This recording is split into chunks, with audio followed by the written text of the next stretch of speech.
जय श्री राधे, जय श्री कृष्ण। आप सभी को महानवमी पर्व की बहुत बहुत शुभकामनाएं। शारदीय नवरात्र पर्व की महानवमी, यह तो आप लोगों को पता ही है कि नवमी तिथि ही नवरात्र पर्व की अंतिम तिथि मानी जाती है। दसवीं तिथि नवरात्र यानी 9 दिवस और 9 रात्रियों से बाहर मानी। हर नवरात्र के पश्चात जो दसवीं तिथि पड़ती है उस पर हम लोग दशहरा पर्व मनाते। जैसे इस बार का जो शारदीय नवरात्र पर्व है वह महानवमी के दिन हम लोग विधि विधान से अपने अपने धार्मिक अनुष्ठानों को पूर्ण करें। इस दिन कन्याओं का विधि विधान से पूजन भी होगा। इस दिन भगवान श्री रामभद्र का भी पूजन होगा। इस दिन दीपक भी प्रज्वलित किए जाएंगे। रात रात भर सब जगह दीपक जलाए जाएंगे। बहुत आनंद के साथ महोत्सव मनाया जाएगा। घर घर वातावरण ऐसा बनेगा, ऐसा लगेगा कि घर घर भगवती की कृपा अनवरत बरस रही है। घर घर भगवान श्री राम की हमें कृपा प्राप्त हो रही है। जहाँ यह नवमी भगवती के लिए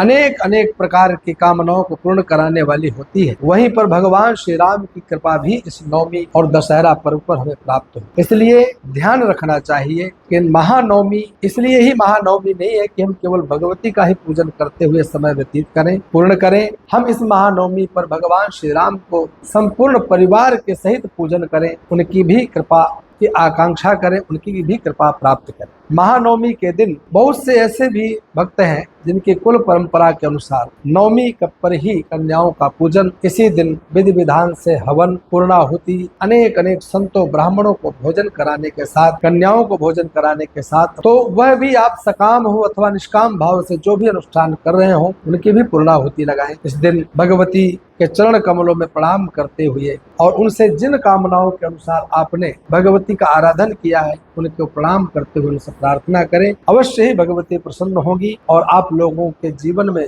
जो भी आपके उद्देश्य थे उनको पूर्ण अवश्य करें। आइए यह जानते हैं इस बार की यह महानवमी कब है। 30 सितंबर मंगलवार शाम 6:05 से नवमी तिथि प्रारंभ होगी, जो कि 1 अक्टूबर बुधवार को शाम 7 बजे तक नवमी तिथि रहेगी। ध्यान रखना कि शाम को 6:03 पर या 6:04 पर लगभग सूर्यास्त का समय है और उसके पश्चात 7 बजे तक लगभग नवमी तिथि हमें प्राप्त हो रही। तो नवमी तिथि के रहते यानी संध्या काल में भी हमें वह नवमी तिथि प्राप्त हो रही है और पूरा दिन नवमी तिथि प्राप्त हो रही है। क्यों?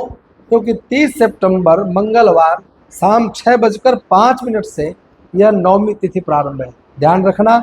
और अगले दिन यानी कि 1 अक्टूबर को प्रातः यानी कि 1 अक्टूबर बुधवार को सायं 7 बजे तक यह नवमी तिथि रहेगी। तो हमें 1 अक्टूबर बुधवार को ही महानवमी तिथि को मनाना है और इसी दिन भगवती का पूजन करते हुए जिन जिन कामनाओं के अनुसार आप लोगों ने पूरे 9 दिवस पर्यंत व्रत रखा है, जो संकल्प आपका था उसको पूर्णाहुति करें। यह सभी नवरात्रियों में 1 से लेकर के आज 8 दिवस 8 रात्रियों पर्यंत जितना धार्मिक अनुष्ठान आप लोगों ने किया है, जो भी भगवती के लिए प्रार्थना की है, जो भी भगवती के लिए आपने अनुष्ठान किए हैं, जो भी मंत्र जप तप किया है, उन सब को सिद्धि प्रदान करने वाला दिन होता है। इसलिए नवमम सिद्धिदात्री कहा गया है। हाँ, 9वां दिन सिद्धिदात्री भगवती का होता है। इस दिन अनेक अनेक सिद्धियां प्राप्त की जाती हैं। तो आप लोगों को 1 अक्टूबर बुधवार को प्रातः सूर्योदय बेला से लेकर के सायं 7 बजे तक प्रदोष काल बेला तक लगातार नवमी तिथि प्राप्त हो रही है। इसी दिन भगवती का इस महानवमी व्रत करें, इस महानवमी पर पूजन करें, कन्याओं का पूजन करें, हवन करें, पूर्णाहुति करें और अनेक अनेक सिद्धियों की प्राप्ति करें। आप सभी को बारंबार महानवमी पर्व की बहुत बहुत शुभकामना, बहुत बहुत।